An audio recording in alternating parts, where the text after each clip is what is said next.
The stealth genre is one of my favourites. I like to sneak around, bludgeon some guards if they're in the way and steal a bunch of crap, which is relatively standard fare for stealth games. I don't think stealth is at its best when killing is encouraged, so when I heard Dishonored was a stealth game about an assassin, I wasn't too excited. Everything about it seemed to scream, "Yeah bro, let's kill some dudes, yeah!" I thought it would basically be as mindless as an Assassin's Creed game with maybe some actual stealth. But I'm getting a bit ahead of myself here. Gameplay comes later. Dishonored has a rare graphical style that helps to set it apart from other modern video games. Most of the textures are made to look like a watercolour painting, and the world itself has a nice steampunk aesthetic about it that is unfortunately not seen too often. The watercolour textures on the steampunk industrial revolution backdrop give the visuals a bleak feeling, which matches the game's tone incredibly well. They aren't perfect though. Certain textures really should have been models, or at the very least bump mapped, and Emily, a key character, looks like some kind of fucking gremlin close up. And it's one of the first things that you see. The audio design is probably the best thing about Dishonored. There are loudspeakers in almost every area of the game, constantly broadcasting news and announcements to the citizens. They generally serve to give the player little tidbits of information about the world and really help to build up the atmosphere of a dystopian dictatorship.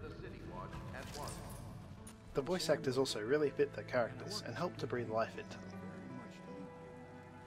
Unfortunately, the music is a bit of a letdown. It's not that it doesn't sound nice, it certainly does, and it helps to add to that bleak feeling the game as a whole has, but very little of it was all that memorable. As far as writing goes, I was pleasantly surprised by the subtlety and restraint shown in certain places. However, the game unwisely begins with you dropped into the deep end, with characters and locations you don't yet care about, and immediately attempts to create the central drama around which all your actions in the story revolve. Even so, it eventually manages to win you over and make you care about the fates of the characters as well as some of the world's more intricate details through a compelling plot and realistic dialogue. Speaking of intricate details, there are journals, notes and other written content that help paint a vibrant picture of the world in which Dishonored takes place, along with some spoken dialogue you can eavesdrop on and even in some cases visuals that seem to imply certain things if you're willing to look beneath the surface.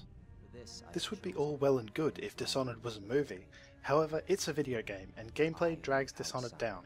As you may know, early on you're given supernatural abilities that essentially separate you from the rabble and mark you as the player character. The abilities you're given to play with make the game incredibly easy, Blink, Dark Vision and Time Stop in particular. Blink and Dark Vision consume so little mana that you literally have infinite casts if you allow for the regen, and the availability of mana potions makes Time Stop very abusable. Coupled with a lean system that carries absolutely zero risk, you have a serious design problem. It's not all bad though. The controls are very fluid, the game teaches well. Oh god, oh jeez, fucking rats! At least when it's not giving you obnoxious pop-ups that stop gameplay constantly. Killing too many people changes your ending and apparently makes rat swarms and plague victims more prevalent, whereas dealing with people non-lethally rewards you with a more satisfying ending, characters showing you more respect, and more relaxed guard patrols. The climbing system is actually pretty cool, very reminiscent of Assassin's Creed, but with some actual player involvement. But you'd better get used to the paths you take, at least 3 areas are reused, with only very minor differences in their design.